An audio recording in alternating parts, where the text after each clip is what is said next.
Shalom. உங்களுக்கு கிருபையும் சமாதானமும் பெருகும்படியாக உங்களை நான் வாழ்த்துகிறேன்.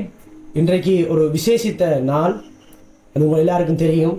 அந்நியர்களை அவர்களுடைய அன்பு, பாசம், தியாகம், அர்ப்பணிப்பு இவை ஒவ்வொன்றையும் கௌரவிக்கும் முகமாக இன்றைக்கு உலகமெங்கிலும் அந்நியர் தினம் கொண்டாடப்பட்டு வருகின்றது. அந்த வகையிலே நினைப்பில் இணைந்திருக்கின்ற ஒவ்வொரு அந்நியர்களுக்கும் என்னுடைய மனமார்ந்த அந்நியர் தின நல்வாழ்த்துக்களை நான் உங்களுக்கு தெரிவித்துக் கொள்கிறேன். உங்களுடைய வாழ்க்கையிலே தேவனுடைய கிருபையும் சமாதானமும் பெருகும்படியாக நான் உங்களை வாழ்த்துகிறேன், உங்களை ஆசீர்வதிக்கிறேன். இந்த செய்தியை கேட்டுக்கொண்டு உங்களுடைய வாழ்க்கையிலே ஒருவேளை நீங்கள் பல போராட்டங்களோடு இருக்கலாம், பல பிரச்சனைகளோடு இருக்கலாம், மனதிலே சில குழப்பங்களோடு இருக்கலாம். அநேக அந்நியர்கள் மனதிலே குழப்பங்களோடு, காயங்களோடு, வேதனைகளோடு நீங்க வாழ்ந்து கொண்டிருக்கிறார்கள். அவர் மறக்காதவர், உங்களை அவர் மறக்காதவர். ஒருபோதும் அவர் உங்களை மறப்பதில்லை. நான் உன்னை மறப்பதில்லை. உன் தாய் மறந்தால் கூட நான் உன்னை மறப்பதில்லை.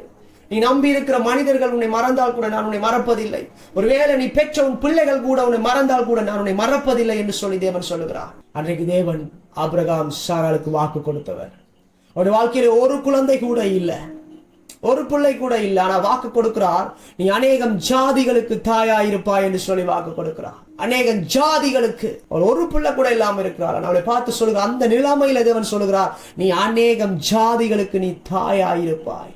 எனக்கு ஒன்றுமே இல்லை, என்னோட வசதி இல்லை, அந்தஸ்து இல்ல, பணம் இல்ல, இந்த படிப்பு இல்ல, அறிவு இல்லை, என்ன வேணா நீ இல்லை என்று சொல்லலாம். ஆனால் இந்த சூழ்நிலையில தேவன் சொல்லுகிறார், நான் உன்னை மறப்பதில்லை, நான் உன்னோடு கூட இருக்கிறேன், உன்னை நான் ஆசீர்வதிக்கிறேன் என்று சொல்லுகிறார். நீ அநேகம் ஜாதிகளுக்கு தாயா இருப்பாய் என்று சொல்லுகிறார். இந்த செய்தியை கேட்டுக்கொண்டு நீங்க ஒரு பிள்ளை இல்லாமல் கூட இருக்கலாம். ஆனால் கர்த்தர் சொல்றார், இந்த சூழ்நிலையில ஒரு பிள்ளை கூட இல்லாத அந்த சூழ்நிலையில தான் அவர் சாராளுக்கு வாக்கு கொடுக்கிறார், நீ அநேகம் ஜாதிகளுக்கு தாயா இருப்பாய். இன்றைக்கு உங்களுக்கு கர்த்தர் வாக்கு கொடுக்கிறார், நீ அநேகம் ஜாதிகளுக்கு நீ தாயா இருப்பாய், தாயா இருப்பாய். தேவன் உன்னை குறித்து வைத்திருக்கிற திட்டம் மேலானது.